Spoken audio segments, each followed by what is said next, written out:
đã không giữ được nhiều hạnh phúc cho em. Nhiều khi giận nhau, nước mắt em cứ rơi thật nhiều. Anh xin lỗi em, hãy tha thứ cho anh lần này.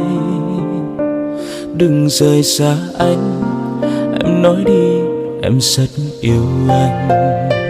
Nhưng ngày cuộc sống không như anh đang ước mong, của một tình yêu sẽ hạnh phúc giống như bao người. Một người yêu em đắm say, một người bên em mỗi khi. Mà giờ đây nước mắt anh đã rơi rồi. Thật ra anh đâu có muốn chia tay như vậy. Người yêu em ơi, anh lại nhớ em đang ở đâu.